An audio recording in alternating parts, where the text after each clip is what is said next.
ধন্যবাদ যারা আমার জন্য আমার মুক্তি কামনা করেছেন। একদিন হলেও কথা বলেছেন, মনে প্রাণে চেয়েছেন। নিশ্চয়ই।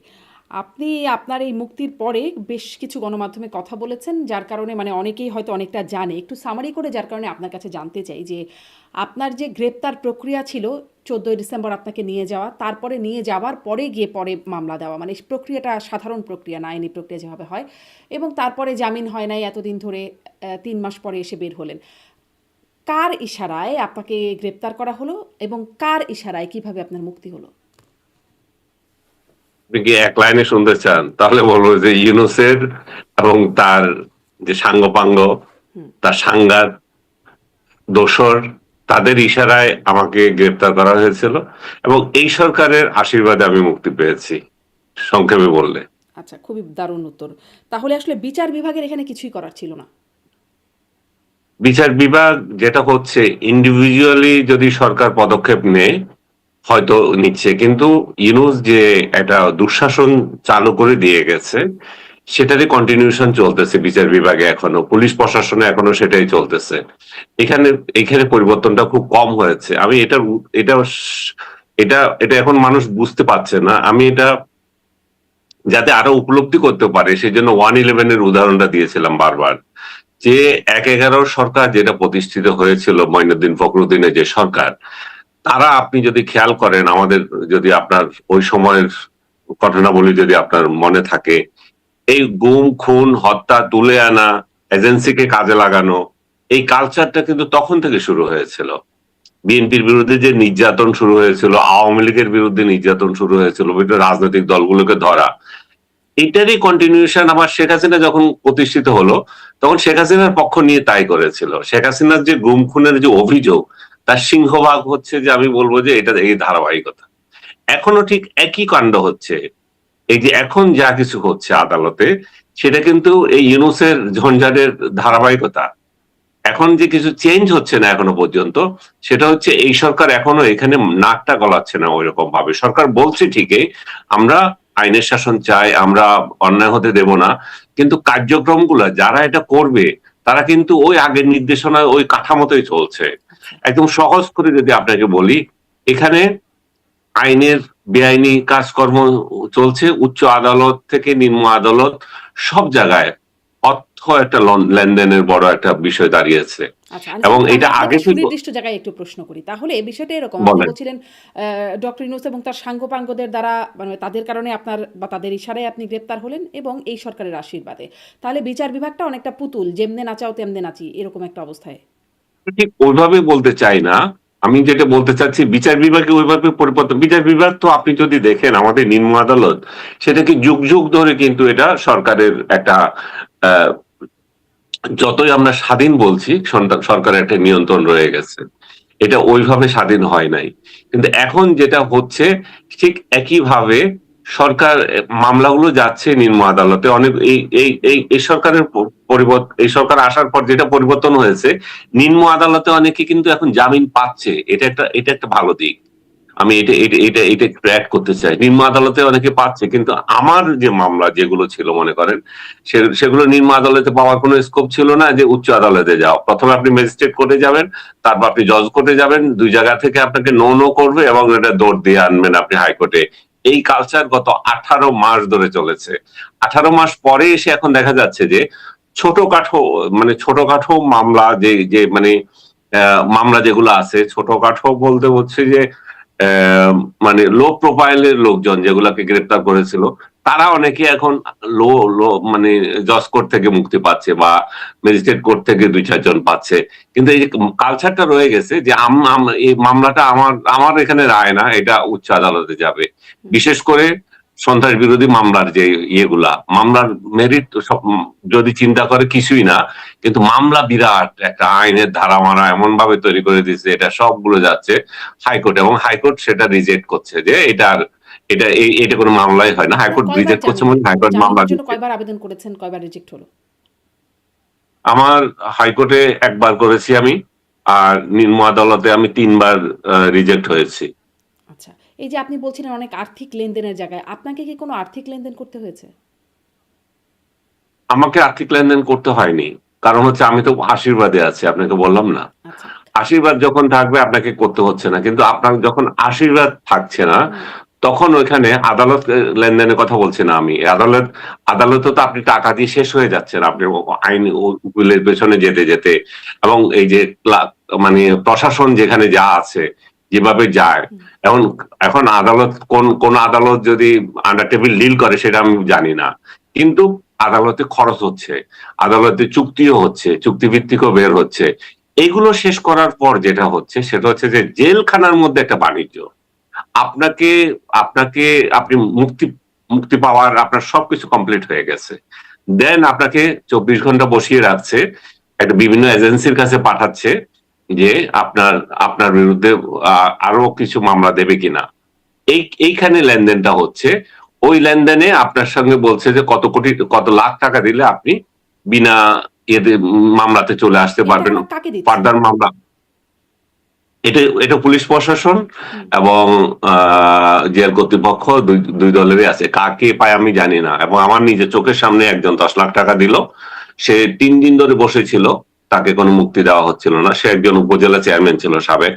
হুম। ৩ দিন ধরে বসেছিল। আমি নামটা উচ্চারণ বলতে চাই না, কারণ এটা একটা তার সে আবার বিপদে পড়বে। ৩ দিন ধরে বসেছিল, বেচারা এত হতাশ, তার বিরুদ্ধে ১৫-১৬টা মামলা দিয়েছিল এবং সবগুলোতে সে জামিন নিয়েছিল। খালি শোন অ্যারেস্ট, আবার অজ্ঞাতনামা এইভাবে আসছিল। পরবর্তীতে তারা বুদ্ধি করে একটা করলো যে এটা কন্ট্যাক্ট করবে। তখন বাইরে আরেকটা জেলের সাথে কন্ট্যাক্ট করলো, সেই জেল থেকে, মানে তার এলাকা, সে কাশিমপুরে ছিল, তার এলাকায় থেকে মামলাগুলো দেওয়া হয়। তো সেই এলাকার পুলিশ প্রশাসনের সাথে কন্ট্যাক্ট হলো, ১০ লাখ টাকা দেবে আর ফার্দার মামলা আসবে না। এখানে আমি একটা জিনিস আপনাকে ক্লিয়ার করে দিচ্ছি, সেটা হচ্ছে যে কাশিমপুর কারাগার এবং আমাদের কেরানীগঞ্জ, দুইটা বড় কারাগার। এই দুইটা বড় কারাগারেই কিন্তু এই ধরনের লেনদেন বেশি হচ্ছে, কিন্তু জেলা পর্যায়ে কারাগার গুলোতে মানে তুলনামূলক কম লেনদেন হচ্ছে এবং লেনদেন হলেও নীরবে একটু বের হয়ে যেতে তার পারছে। মানে কারা কিন্তু এখানে কর্তৃপক্ষ অনেক ভয়ংকর জনগণ, মানে দুর্নীতিগ্রস্ত। কারা কর্তৃপক্ষ নয় শুধু, যারা মামলা দেবে, এখানে পুলিশ প্রশাসন আছে তো, আপনার বিরুদ্ধে যে মামলা দেবে ১৪টা এজেন্সির কাছে পাঠাচ্ছে আপনাকে। আপনাকে আপনি জামিন পেয়ে গেছেন, আপনাকে মুক্তি দেবে কিনা। যে আমার ব্যাপারটা দেখেন, আমি বুধবারে আমার হলো, জামিন হলো, আমি বের হলাম শনিবারে। তার মানে বুঝেন মাঝখানে কত দিন। এই দিনগুলো ওয়েট করা হচ্ছে, ১৪ জায়গায় আমার কাগজপত্র যাচ্ছে এবং সেই জায়গা থেকে যেহেতু আশীর্বাদ আছে, রিজেক্ট হচ্ছে, পায় নাই এটা। তখন শনিবারে বাধ্য হয়ে আমাকে ছেড়ে দিল। তাহলে আশীর্বাদটা তো ঠিক কোথা থেকে বা কার আশীর্বাদ আপনার উপর ছিল? সরকারের, স্বয়ং সরকারের, সরকারের? বর্তমান সরকারের। সরকার তো একটা এবং কনসেপ্ট। স্পেশালি যদি আমি বলে থাকি, তথ্যমন্ত্রীর। আচ্ছা। তথ্যমন্ত্রীর মানে তথ্যমন্ত্রী এবং আচ্ছা। হুম, এই জন্যই যে সাংবাদিক হিসাবে উনাকে নানা প্রশ্ন করছিল, একজন সাংবাদিক কেন বিনা বিচারে, বিনা কারণে থাকবেন। আর ব্যক্তিগতভাবে উনি আমাদেরকে চেনেন, আমাকে দেখেছেন, আমার রাজনৈতিক আদর্শ কি সেটা জানেন। এগুলোর প্রেক্ষিতে যারা আমাকে আওয়ামী লীগ বানাতে চাচ্ছে বা ট্র্যাক দিতে চাচ্ছে, উনি জানেন যে এগুলো সত্য না। এই ক্ষেত্রে উনি সহযোগিতা করেছেন। উনি যার কাছ থেকে অনুমতি নেওয়ার, সে কাছ থেকে নিয়েছেন। মোট কথা বলতে চাচ্ছি যে আমি সরকারের আশীর্বাদ ছাড়া আমার পক্ষেও সম্ভব ছিল না যে বের হয়ে আসা। জি। মানে আসলে তাহলে যারা আপনার না হয় সরকারের আশীর্বাদ পাবার একটা সুযোগ ছিল। আপনি চেনা মুখ, যোগাযোগও আছে অনেক পর্যায়ে। কিন্তু যাদের আসলে সেই যোগাযোগটা নাই, তাদের মানে সেই দুর্বিষহ জীবনটাই কাটাতে হচ্ছে। হচ্ছে সব যোগাযোগ তো সবার আছে। যোগাযোগ যে আমার যে বিস্তৃত তা না। কথা হচ্ছে আপনাকে ছাড়তে দেবে কিনা, এই যে সিদ্ধান্ত, সেই সিদ্ধান্ত দেওয়ার জায়গাটা আপনার আছে কিনা।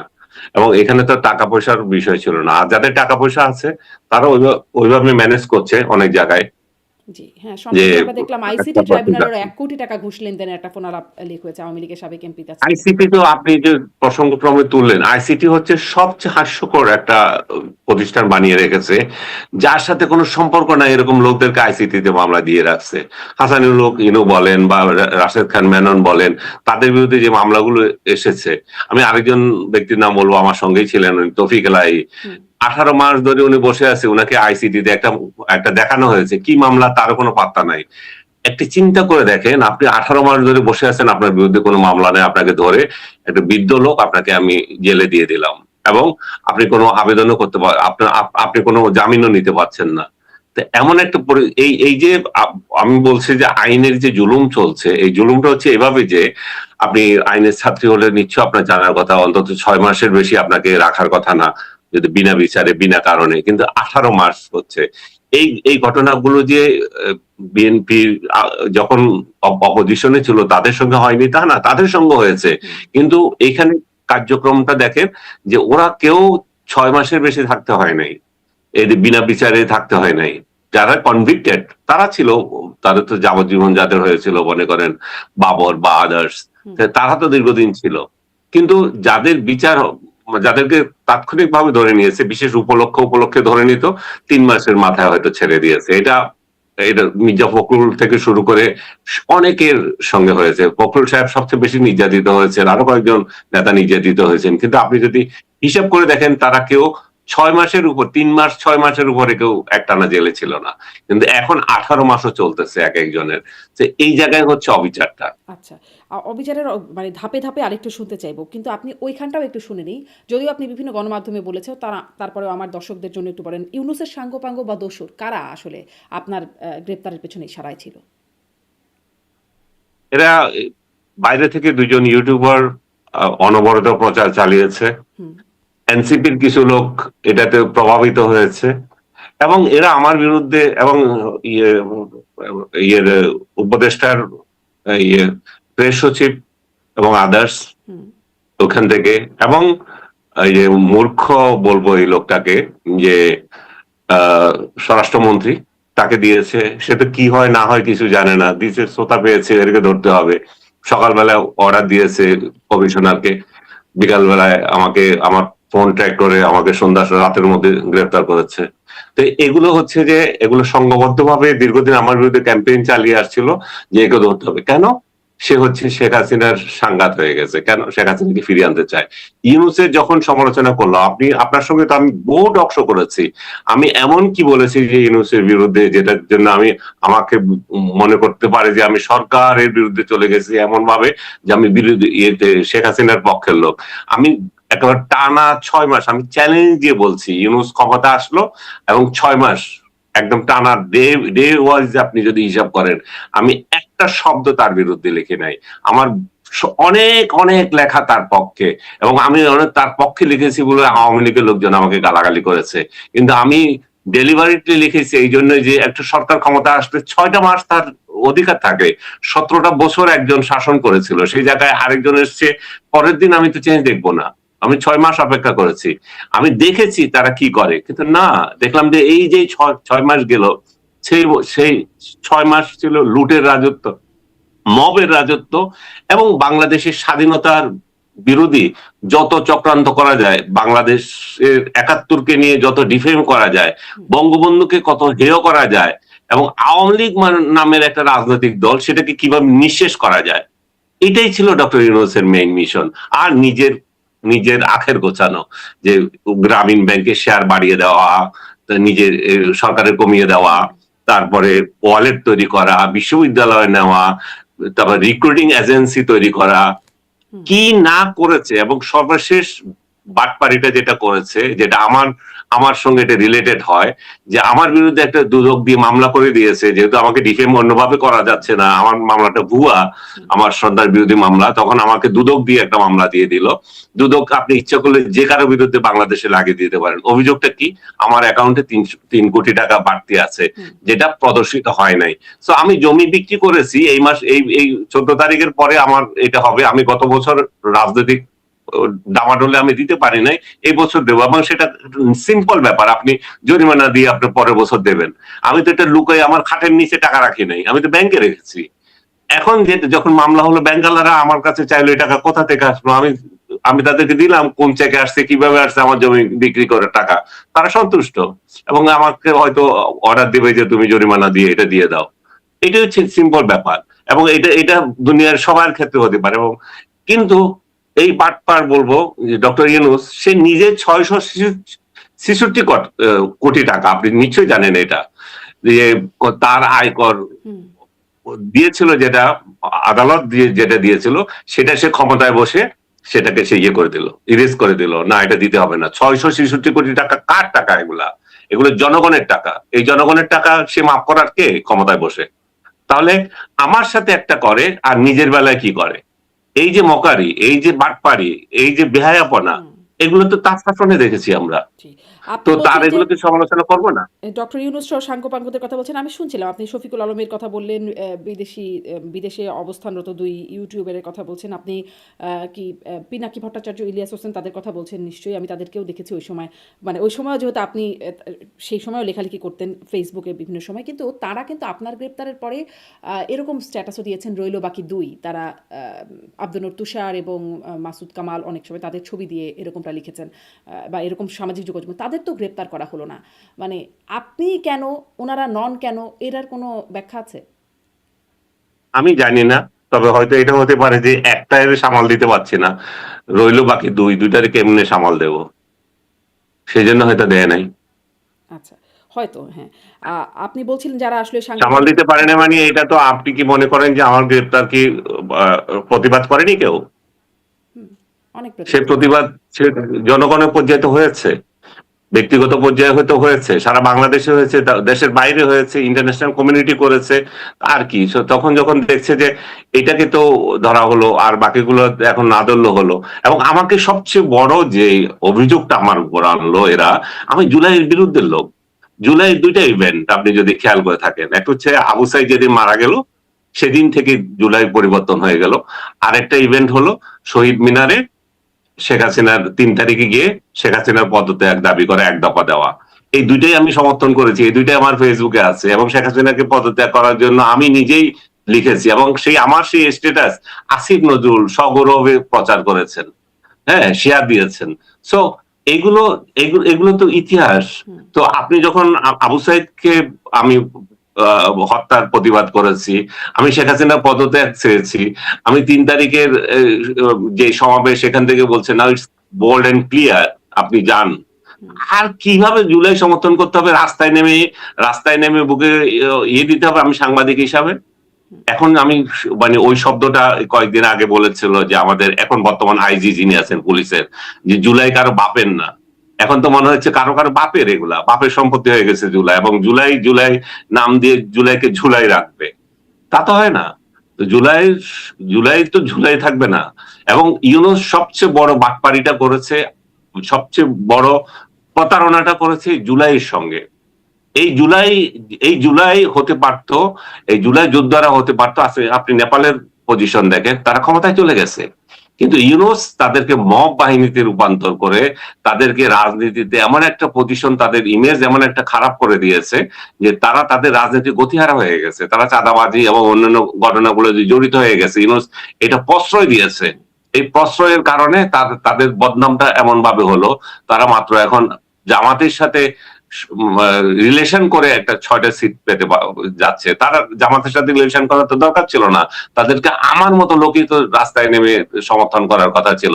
তারা যাবে, তারা ইয়ে করবে। কিন্তু ইউনূস এই প্রতারণাটা এদেরকে তাদের গুপ্ত জাতির পিতা হয়ে তাদেরকে সর্বনাশটা করেছে। আরো বড় সর্বনাশটা করেছে যারা জুলাই শহীদ হয়েছেন। এই শহীদ পরিবারগুলোর সাথে প্রতারণা হয়েছে এইভাবে যে আপনি একটা হত্যা মামলায় ৬০০, ৭০০, ১,০০০, ১,০০০-এর বেশি, ১৩,০০০ও পাবলিক জড়িয়ে দিয়েছে, এমনও আছে। তো এইগুলা করা মানে কি? এই মামলাগুলোর কোনো মেরিট থাকছে? এবং এই মামলাগুলো প্রকৃত রিয়েল যে ক্রিমিনাল, সেই ক্রিমিনালকে কি ধরা যাচ্ছে? আদালত তো অন্ধ না।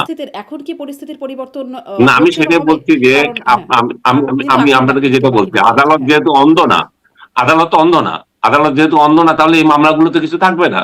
তাহলে এই মামলাগুলো থাকা না থাকা, এই মামলাগুলো আ উম আ বিচার না পাওয়া, তার মানে শহীদদের সঙ্গে আপনার প্রতারণা। এই শহীদরা তো বিচার পাচ্ছে না। এই শহীদরা তাহলে কার জন্য বিচার পাচ্ছে না? ইউনূসের কারণে, ইউনূসের পলিসির কারণে এবং তার আরেক বাটপার সহযোগী আসিফ নজরুলের কারণে। হুম, তাহলে এই ২ জনের কারণেই তো হবে এই ঘটনা। হুম। আপনি যে তাহলে এই যে শহীদের সবচেয়ে বাটপাড়িটা তো হলো এই জায়গায়। হ্যাঁ, আমাদের সাথে না, শুধু জাতির সাথে জি, না। আর আপনার সাথেও যে হয়রানির বিষয়টা বলছেন আপনি, এর জন্য কি আপনি নিজে কোনো আইনি প্রতিকার চাইবেন? আগে তো আমি এটা থেকে রক্ষা পেতে হবে। আমার মামলা তো শেষ হয়ে যায়নি। হুম, এই মানে আমি আমি প্রতিকার পাবো কিনা সেটা সময় হলে দেখা যাবে। সময় তো শেষ হয়ে যায় নাই। বঙ্গবন্ধু হত্যার কত বছর পর তার বিচার হয়েছিল। এখন বহু মামলা হচ্ছে শেখ হাসিনার বিরুদ্ধে, অমুকের বিরুদ্ধে, তমুকের বিরুদ্ধে, কত বছর পরে হচ্ছে। সে তখন দেখা যাবে যারা এগুলো করেছিল, যারা মনে করে যে ইনডেমনিটি দিয়ে সবকিছু শেষ হয়ে যায়, ইনডেমনিটি নিয়ে আমাদের সবকিছু শেষ হয়ে যাবে, আমরা বিদেশে পালিয়ে যাব। এখন যা কিছু ডক্টর ইউনূসের ডাস্টবিন কমিটিতে থেকে মানে উপদেষ্টা হয়ে আমাদের সবকিছু মাফ হয়ে যাবে, সেটা তো হবে না। বাংলাদেশে তো এর হিসাব হবে। সবচেয়ে বড় হিসাব তো এই সরকারই করে দেবে, এবং এই সরকারের করতে হবে। সেটা হচ্ছে ডক্টর ইউনূসের 18 মাসের যে শাসন, তার একটা শ্বেতপত্র প্রকাশ করতে হবে, এবং এই শ্বেতপত্র তারা কি প্রকাশ আসলে করা তা এই করবে সরকারের বলে জন্য মনে হয়? মানে এই সরকার তো সবকিছুতেই মানে ডক্টর ইউনূসের সাথে কখনো খুব কনফ্লিক্টে কখনো যায় নাই। অনেক রকম ইস্যু ছিল, কিন্তু কখনো সেরকমটা তাদেরকে দেখা করা যায় নাই। উচিত। হ্যাঁ, তাদেরকে করা উচিত, এই জন্য করা উচিত যে শেখ হাসিনার যে 17 বছর আর এই 18 মাস, এই পার্থক্য দেখার জন্য করা উচিত। প্রত্যেকটা খাত কিভাবে ধ্বংস হয়েছে, আগে কত ছিল আর এখন কত ছিল, এই 18 মাসে কি হয়েছে আর 17 বছরে কি হয়েছে, এই তুলনা যদি ওনারা করতে না পারেন, তাহলে ওনারা কিভাবে কন্ট্রিবিউশন করবেন ওই সমস্ত খাতগুলোতে। ওনারা তো একটা একটা একটা যদি রুগ্ন বিষয়কে যদি ঠিক করতে হয়, তাই মেডিসিন তো দিতে হবে। মেডিসিন দেওয়ার জন্য তো ডক্টর ইউনূসের 17 বছরের শ্বেতপত্র প্রকাশ করা উচিত, এবং শেখ হাসিনার 17 বছরেরও শ্বেতপত্র প্রকাশ করা, এবং এই ইউনূসের 18 মাসেরও শ্বেতপত্র প্রকাশ করা উচিত। তাহলে ক্লিয়ার হয়ে যাবে কে আসলে কত আবর্জনা ছড়িয়েছিল, কে কত অপশাসন করেছিল। জি। এখন একটু যদি সুশাসন আসে তাইলেই একটু রক্ষা পাই আমরা। এখন মানে আপনি বলছিলেন যে, ওই যে সাঙ্গপাঙ্গদের কথা, আপনি আরো একটা গণমাধ্যমে কোথাও এক জায়গায় বলেছেন যে, মানে শফিকুল আলমের কথা আপনি বললেন, সাবেক প্রেস সচিব। আপনি গোলাম মর্তুজার কথাও বলেছেন। আমার অনুষ্ঠানে আমি দুজনের সাথেই কথা বলেছি এবং দুজনকেই জিজ্ঞাসা করেছি। আমি শফিকুল আলমকে যখন জিজ্ঞাসা করেছি, তিনি বলছেন আপনার বিরুদ্ধে সুনির্দিষ্ট অভিযোগ আছে। আমি জিজ্ঞাসা করেছিলাম অভিযোগটা কি? তিনি বলছেন দেখে বলতে হবে, তিনি বলতে পারবেন না। আমি গোলাম মর্তুজাকে জিজ্ঞাসা করেছিলাম। তিনি বলেছেন যে আপনাকে এবং আবু আলম শহীদ খান এই দুজনকে গ্রেপ্তার করা অন্তর্বর্তীকালীন সরকারের ভুল সিদ্ধান্ত ছিল। আমি জিজ্ঞাসা করেছিলাম আপনি কি এই যে এই সরকারের গুরুত্বপূর্ণ জায়গায় আছেন, কথা বলেছেন, আপনার তো সেই জায়গাটা আছে কথা বলার। তিনি বলেছেন তিনি মানে যেটা ফোরাম সেখানে তিনি কথা বলেছেন, কিন্তু সেই ফোরামে কথা বলে কোনো কাজ হয় নাই, সেটা আমরা দৃশ্যমান, সেটিও আমি তাকে বলেছিলাম। মানে এই রকম হচ্ছে তাদের উত্তর। আপনি কি তার প্রেক্ষিতে কিছু বলবেন? মর্তুজার প্রেক্ষিতে আমি কি বলবো? মর্তুজার তো এখানে সে সরকারি চাকরি করে। সে গোলামি চাকরি নিয়েছে, যে গোলামি তো করতে হবে তাকে। সে গোলামিটাকে ঠিক মতো করুক। তাকে কার কি হয়েছে না হয়েছে তাকে জিজ্ঞেস করার কিছু নাই। তার অতটুকু ইয়েও নাই যে এটা করবে। সে উস্কানোর দায়িত্বটা সে পালন করেছে। সে তার কথা কে শুনবে? কিন্তু উস্কানির যে দায়িত্বটা সে পালন করেছে, এবং শফিকের যে কথা বললেন, সে একটা মিথ্যাবাদী। ডাস্টবিন শফিক, তাকে তো এমনি এমনি নাম হয় নাই। সে যে করেছে সেটা তো আমার কাছে প্রমাণ আছে, আমার কাছে তথ্য আছে, আমাকে তো বলেছে যে কে এটার পেছনে ছিল। কে বলেছে? কে? হ্যাঁ, কে বলেছে কে আপনাকে? বলেছে? আমার সোর্স তো আপনাকে বলবো না, আচ্ছা, আচ্ছা। পুলিশ প্রশাসন থেকে বলা হয়েছে। আচ্ছা। তারপরে আপনাকে যে নিয়ে রিমান্ডে নিল, সেখানে আপনি বলেছেন বিভিন্ন গণমাধ্যমে যে আপনাকে কোনো শারীরিক নির্যাতন বা সেরকমটা হয় নাই। নরমালি আমরা শুনি রিমান্ডে নাকি অনেক নির্যাতন হয়। তো আপনাকে আসলে কি করলো ৫ দিন তাহলে? আমাকে মানসিক নির্যাতন করেছে। আমাকে একটা রুমে রেখেছে, মশা এবং সারা রাত লাইট হাই পাওয়ার লাইট জ্বলছে। সেই জায়গায় আপনি ঘুমাচ্ছেন নির্জন। এর থেকে বড় নির্যাতন আর কিছু হতে পারে বলেন? সেখানে কি ঘুমানোর নির্যাতন জন্য মানে জায়গা কি? ছিল? ধরে মানে রিমান্ডের রুমটা কেমন হয়? রিমান্ডের প্রথম যেটা রুম নিয়েছে সেটা জঘন্য। একটা নর্দমার পাশে একটা রুম ছিল, এবং হাজার হাজার মশা। পরবর্তী দিন আমাকে ওই সেল থেকে অন্য সেলে নিয়ে গেছে। সেখানে ঘুমানোর জায়গা আছে, কিন্তু মশার যন্ত্রণা আর লাইট জ্বালানো, এবং এবং কথা বলা, তাদের এই পাশেই হচ্ছে যে তাদের অফিস, এবং যা তার লোক আনছে রাত 12টায় এনে ধরছে, ওরে মারছে, এই ডিউটি করছে, পুলিশ আসতেছে। এই জাস্ট আপনার কারা ইয়ের হুম, ফটকের বাইরে এটা। সো আপনার ঘুমানোর এখানে কোনো স্কোপ দিচ্ছে না তারা। আচ্ছা। তারপরে আপনাকে কারাগারে নেয়া হলো। আপনি মানে ডিভিশন পাওয়ার আগে রিমান্ড বলতে ২ দিন বসে আমার সাথে চা খাওয়া, কথা বলা, যে কি করছেন, আপনার আপনার ফ্যামিলি সম্পর্কে জানা, এগুলো হচ্ছে রিমান্ড। রিমান্ড যে অর্থে মনে হচ্ছে ধরে ধরে পিটাচ্ছে, হ্যাঁ, হ্যাঁ। সেটা না, হয়নি। এটা হচ্ছে যে চা খাওয়াচ্ছে, কারণ ওরা তো জানে চা এটা একটা খাওয়াচ্ছে, ভুয়া মশার মামলা। কামড় খাওয়াচ্ছে। এই মশা কামড়াচ্ছে, ওরা তো জানে যে এটা একটা ভুয়া মামলা। ওরা নিজেরাই বলতেছে ভাই এটা তো ভুয়া মামলা, আমরা কি করবো, আমাদেরকে বলা হয়েছে তাই করতেছে। আচ্ছা। আপনার কি সেই মানে পুলিশদের বিরুদ্ধে কোনো অভিযোগ আছে যারা আপনাকে নিল, যেহেতু মানে না, আপনাকে না, নিয়েছে? পুলিশের বিরুদ্ধে আমার অভিযোগ এইজন্যই নাই যে তারা আসলে তো আদিষ্ট হয়ে করছে। আমাকে তো বলছে হুম, হুম। যে তাদের টপ বস এটা নির্দেশ দিয়েছে। এই যে জাহাঙ্গীর নাকি নাম ছিল ওইটার, যে স্বরাষ্ট্রমন্ত্রী। গর্দভটা, হুম, হ্যাঁ, সে নির্দেশ দিয়েছে ওই আদিষ্ট হইয়া এই যে গোলাম আদার্স, যে যারা আপনি যারা বলে ডাস্টবিন এবং এনসিপির কিছু কর্মী এভাবে করেছিল এবং তাদের নির্দেশ অনুযায়ী আমাকে নেওয়া হয়েছিল। আপনি যদি খেয়াল করে থাকেন, আমাকে যখন গ্রেপ্তার করা হলো আমার বিরুদ্ধে কিন্তু কোনো মামলা নাই। হুম, পরে রাত 11টা আমাকে যখন নেওয়া হলো, এই বলছে যে ওর মামলা কই, ওর তো মামলাই নাই। হুম, তখন রাতের 1টা বাজে ওদেরকে নিয়ে উত্তরা থানাতে গিয়ে আমার বিরুদ্ধে মামলা করিয়েছে। তারপর আমাকে গ্রেপ্তার দেখানো হলো ওই মামলায়। এবং সেই মামলা কি, আমি কি সন্ত্রাস করেছি, আমি টক শোতে এই লিঙ্ক করেছি। আপনার টক শোর লিঙ্ক আছে যে অমুক লিঙ্কে ওই দিন সে কথা বলেছিল, সেদিন করেছিল, এদিন করেছিল, রবিউলের সাথে একটা ভাইরাল ছিল সেটা দিয়েছিল। এবং অনেকের ধারণা যে রবিউল আমাকে জেলে দিয়ে দিয়েছে। রবিউলের সাথে আমার কিছু হয় না, সেটা হট টক, সেটা টক শোতে হয়েছে, সেটাতে বাইরে হয়ে আমাদের ঠিক হয়ে গেছে। বসার আগেও ঠিক ছিল। রবিউল আমার ডিপার্টমেন্টের ছোট ভাই। আমি সবাই দর্শকদের উদ্দেশ্যে বলছি, আমাকে অনেকেই বলছেন যে এই বিএনপি আপনাকে ইয়ে করেছে, রবিউল আপনাকে জেলে দিয়েছে। না রে ভাই, আমি বিশ্বাস করি যে রবিউল এখানে দেয় নাই। আমার আমার হুম, সূত্র জানায় এবং আমার পার্সোনাল বিশ্বাস রবিউলের সাথে এর কোনো সম্পর্ক নাই। রবিউল ডিপার্টমেন্টের ছোট ভাই হিসাবে এটা করতে পারে না। এবং আমি আমি আমি খুশি যে এখন সে বড় একটা মন্ত্রণালয় পেয়েছে, ভালো জায়গায় গিয়েছে। আচ্ছা, ভালো। আপনার কারাগারের অভিজ্ঞতাটাও আপনি বিভিন্ন জায়গায় বলেছেন। একটু বলবেন যে সেখানে আসলে আপনি ডিভিশন পাওয়ার আগের যে অবস্থাটা সেখানে কেমন ছিল? আর ডিভিশনের পাওয়ার পরে কি অবস্থা ছিল? কেমন সেখানে খাওয়া দেয় কারাগারে? কেমন শোবার জায়গা থাকে? বাথরুমের পরিবেশটা কেমন থাকে? অত্যন্ত নোংরা জায়গা। আপনি বিল্ডিং এর, বড় একটা বিল্ডিং, আহ মানে 3 তলা একটা বিল্ডিং মনে করেন, সেখানে যে কয়টা বড় বড় রুম, 4টা করে বড় বড় রুম আছে, 20 ফুট বাই 30 ফুট এক একটা। এবং সেখানে এক একটা রুমে 25 থেকে 35 জন লোক গাদাগাদি করে আছে, যা শুলে একটা একটা একটা কম্বলের অর্ধেক দিয়ে আপনি শোয়ার সময় যতটুকু স্পেস পান ওইটুকু স্পেস দেওয়া হচ্ছে। ও আবার এবং আপনার মাথার কাছে আপনার টুকরিতে আপনি জিনিসপত্র রাখতেছেন, থালা বাটি কম্বল যেটুকু আছে। হুম, এই পরিবেশ, এবং এই 35 জন লোক একটা টয়লেট ইউজ করছে হুম, এবং 3 বেলা এসে আপনাকে গুনতেছে, এই বন্দি লোকগুলোকে গুনতেছে, এই কতজন আছেন, ফাইল করে দাঁড়ান, 4 জন 4 জন করে এর মানে আমি কারাপত্তি কর্তৃপক্ষকে বলবো এই সিস্টেমটা তারা যাতে চেঞ্জ করে। এরা 4 জনের বেশি গুনতে পারে না। হ্যাঁ, 1 2 3 4 করে গুনতে পারে না, 4 জন 4 জন 4 জন করে করে গনে। হুম। হ্যাঁ, তো এইভাবে আপনার তিন কথা শুনে তিন যে বেলা একটা আপনাকে, মিনা কার্টুনে দেখেছিলাম, যে মিনার মুরগি গোরা নামতা শিখে শিখে মুরগি করে, ওরকম করে মনে হচ্ছে গোনার হ্যাঁ, প্রক্রিয়াটা। ওরা 4-এর নামটা দিয়ে গনে যায়, তখন ওদের মিলে। এবং 3 বেলা ওদেরকে মানে বন্দি একটা লোক তাকে 3 বেলা হিসাব মানে গুনতে আসে। হুম, এবং তাকে এমন বন্দি যে সে ওই বিল্ডিং এর বাইরে যেতে পারে না। ওই বিল্ডিং এর বাইরেও ইয়েতে না, তার যাওয়ার অধিকার নাই। এটা আমি যেটাতে ছিলাম সেটার কথা বলছি। হুম, কিন্তু অনেকগুলো ওয়ার্ড আছে, তারা বের হতে পারে। তারা বের হতে পারে, তারা একজনের সাথে আরেকজনের কথা বলতে পারে, মাঠে যেতে পারে, খেলতে পারে। কিন্তু আমাকে যে জায়গায় দেওয়া হয়েছিল এটা আওয়ামী লীগের ইয়ে হিসাবে, আওয়ামী নির্যাতন সেল, হুম। এগুলো আওয়ামী লীগের যত কর্মী আছে সেখানে এগুলোকে ডাম্পিং করো। তো ওইখানে দেওয়া হয়েছিল। পরবর্তীতে আমাকে যখন ডিভিশন দেওয়া হলো, সেখানে একই ঘটনা। ডিভিশনের আপনি এই ডিভিশনটা পেলেন রুমের কোথায়? বাইরে আপনি যেতে পারবেন। ডিভিশনটা পেলেন ডিভিশনটা কোথায়? আমাকে আদালত দিয়েছে। আদালতে আপনি অ্যাপ্লিকেশন করেছিলাম, আমার স্ট্যাটাস অনুযায়ী তাকে দিয়েছে। আচ্ছা। মানে সেখানেও কি কোনো ইশারা ছিল? কারণ বা আশীর্বাদ ছিল? কারণ অনেকেই আসলে ডিভিশন পাওয়ার মতো লোক আপনার সাথেই না, থাকতো। সেখানে সেখানে আশীর্বাদের কোনো সুযোগ হয়নি, কারণ তখন তো ইউনূসের শাসন।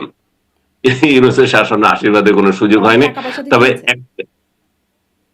না, আমি তো বললাম আমার পুরো প্রক্রিয়ায় কোনো টাকা পয়সা হয়নি। আচ্ছা। আপনাকে যেটা বলতে চাচ্ছি যে এই ডিভিশন নিয়েও কিন্তু বড় ধরনের একটা ইয়ে হচ্ছে, মানে ডিসক্রিমিনেশন হয়। হুম, সেটা হচ্ছে আদালত আমাকে দেওয়ার পরেও আমাকে 1 মাস ধরে ঝুলিয়ে রেখেছে, আপনি দেখতে পাচ্ছেন না? তো 1 মাস তো আমাকে দেয় নাই, 1 মাস তো আমাকে ওই 200 দিন কাটাতে হয়েছে। হুম, পরবর্তীতে যেটা হয়েছে, আরেকটা যেটা আওয়ামী লীগ সরকার বিএনপির জন্য একটা খাত তৈরি করে গিয়েছিল যে এমপিরা কিন্তু আগে ডিভিশন সরাসরি পেত। হুম, হ্যাঁ, আওয়ামী লীগ সরকার সেটা সেটা কেটে দিয়েছে। এখন তাদের এমপি গুলা রাস্তায় রাস্তায় ঘুরে, যে ডিভিশন পেতে হলে আদালতে অ্যাপ্লিকেশন করতে হয়, তার আগে 6 মাস 2 মাস ওই গাদাগাদি করে ওইভাবে থাকতে হয় এক রুমে ৩৫ জন, তাদের সঙ্গে ছিল এখনো আওয়ামী লীগের সম্ভবত ৩০ জন এমপি আছে যারা ডিভিশন পায় নাই। আর অনেকগুলো ডিভিশন পেয়েছে, তারা বিশেষ কারাগার বলে একটা কারাগার তৈরি করেছে, তাদের তাদের জায়গাটা দিয়েছে কেরানীগঞ্জে। সেখানে এমপি বহু বহু বড় বড় অফিসার যারা আছে তাদেরকে ওখানে সামনে, বিশেষ করে পলিটিক্যাল লোকজনকে ওখানে নিয়ে গিয়েছে। কাশিমপুরে আমাদের সঙ্গে যেগুলো ছিল এগুলো বেশিরভাগ পুলিশ অফিসার, যে হাই র্যাঙ্কের পুলিশ অফিসার কতগুলো ছিল তাদেরকে তাদের কাছে রাখা হয়েছে। তাদের অনেকে অনেকে অনেক নিরীহ লোক দেখেছি আমি। পুলিশ অফিসারদের কথাটা বলা উচিত যে তাদেরকে দায়িত্ব পালন করতে গিয়ে তারা এখানে আজকে ক্রিমিনাল হিসাবে স্বীকৃত হয়েছে, আইসিটি মামলা এবং আদার্স মামলাতে হয়েছে। আমার সাথে দুইজনের খুব ঘনিষ্ঠভাবে কথা হয়েছিল, জুয়েল রানা একজন, আরেকজন শাহিন শাহ। এই দুইজন ডিবিতে ক্লারিক্যাল জব করতেন, যে কার ডিউটি কোথায়, কে কোথায় যাবে, তাদেরকেও রাস্তায় মারার আসামি করে রেখেছে। সো ডিসক্রিমিনেশন গুলো যে সাধারণ মানুষের সঙ্গে হয়েছে, প্রশাসনের সাথে হয়েছে তা না, মানে জুলাইকে কেন্দ্র করে এমন একটা ভুয়া মামলার রাজত্ব তৈরি করে দিয়ে গেছে ইউনূস। সেটাই বলছি যে বারবার, এক একটা মামলা, এটা মেরিট কিছুই নাই এবং এগুলো একটাও টিকবে কিনা আমার সন্দেহ আছে, কিন্তু ভোগান্তিটা হয়ে যাচ্ছে। এবং যে পারিবারিক পারিবারিক মানে এটা বলেন, এটা কি বলেন, নির্যাতন, এক একটা মানুষ যখন আদালতের ইয়েতে আপনার আইন এটা কি বলে কারাগারে যায়, আসলে সেই লোকটা কারাগারে যায় না, তার পরিবারের প্রতিটা সদস্য কারাগারে যায়। আমার জন্য আমার ফ্যামিলির ভোগ করতে হয়েছে। আমার আমার রাত দিন না ছিল না আমার আমার পরিবারের অন্যান্য সদস্যদের, আমার ভাই বোন থেকে শুরু করে আমার স্ত্রী, আমার পুত্র কন্যা, সেই প্রত্যেকটা পরিবারের তাই আছে। একটা কাহিনী আমি অন্য একজনকে বলেছিলাম, একটা একটা মহিলা, তার স্বামী, আপনি তো জানেন সাদ্দাম নামে একটা ছেলে, ওয়াইফ যে আত্মহত্যা করলো, সেরকম আরেকটা সেরকম আরেকটা কাহিনী, যে স্ত্রী আবদার করছে যে জমিটা বিক্রি করে দিই, যে আমাদের একটা সম্বল, সেটা তুমি বিক্রি করে দেবে। যে তুমি যখন নাই তখন আমার এই সম্বল দিয়ে কি হবে, তুমি যদি থাকো আমি রাস্তায় থাকবো। এইভাবে এত নির্যাতন করছে, মানুষের টাকা পয়সা নিঃশেষ করে দিচ্ছে এই এই আইন, এই আদালতে আদালতে ঘুরে ঘুরে। এবং এটা যদি এই সরকার যদি ব্যবস্থা না নেয়, ইউনূসের এই ঝঞ্ঝাল যদি এই সরকার যদি পরিষ্কার না করে, তাহলে আমি জানি না ন্যাচারাল যে জাস্টিস আছে সেটার একটা প্রয়োগ হয়তো হইতে পারে। জি। আপনার কাছে শেষ প্রশ্ন করি যে মানে ওই সরকারের সময় যেটি আপনি বলছিলেন ৬ মাস কিছু বলেন নাই, কিন্তু ৬ মাস পর থেকে আপনার যে শক্ত সমালোচনার জায়গাটা, আপনি কি সেরকমই ধরেন এই সরকারের ক্ষেত্রেও কি আপনি সেই ভূমিকায় যাবেন, নাকি ন্যাড়া একবারই বেলতলায় যায় আর বারবার যাবেন না? আমি কিন্তু আসলে বেসিক্যালি মানুষ হিসেবে কিন্তু আমি সরকারি দলের লোক, এটা অনেকে বুঝে না। সরকারের কিন্তু কঠোর সমালোচনা আমি করি না, সরকারের অনেক কাজের প্রশংসা করি, শেখ হাসিনার অনেক কাজের প্রশংসা করেছি, অনেক কাজের নিন্দা করেছি। যেটা খারাপ সেটা নিন্দা করব। আমি ওই পলিসির লোক যে সরকারকে অহেতুক সরকারের বিরোধিতা করতে হবে।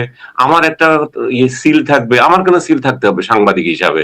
আমি যেটা অন্যায় সেটা বলবো, আমি তো এটা আদালতে বলেছি। আমি ক্ষমতাকে প্রশ্ন করি, আমি অন্যায়কে প্রশ্ন করব। সাংবাদিক হিসাবে এটাই আমার দায়িত্ব, এটাই আমার জব। কোন দলের দলীয় দালাল হওয়া তো আমার আমার বিষয় না। এবং এই ইউনূস আমাকে দলীয় দালাল বানাতে চেয়েছিল, বলতে পারে নাই বলে তার এত সমস্যা।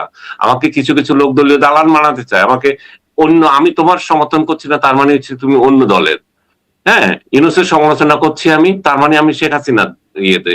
আপনি যদি খুব ভালো করে যদি খেয়াল করে থাকেন, 17 বছরের শাসনে শেখ হাসিনার 3 বছর আমি চাকরি করে নেই কেন? ও তো আমাদের পক্ষে না, ও আমাদের লোক না। ওবায়দুল কাদেরই বলেছে ও তো আমাদের লোক না। একদিন একটু পার্টিতে বলতেছে ও তো আমাদের লোক না। আমাদের লোক মানে হচ্ছে গোলাম হতে হবে। তোর গোলাম কেন হতে যাব আমি? কোন রাজনৈতিক দলের গোলাম কেন আমি হতে যাব? আমি তো দল নিরপেক্ষ থাকতে চাই। আমি তো আমার আইডেন্টিটি থাকতে চাই। আমি যদি রাজনীতি করব, সেদিন তোর কাছে যাব যে ভাই আমি তোর দল করি ভাই, আমি গুপ্ত রাজনীতি তো করবো না। আমি গুপ্ত গুপ্ত গুপ্ত রাজনীতিতে প্রশ্ন আসে না। রাজনীতি যদি করবো আমি সাংবাদিকতা ছেড়ে করতে হবে। সাংবাদিক কিভাবে রাজনীতি করে এইটাই আমার মাথায় ঢুকে না।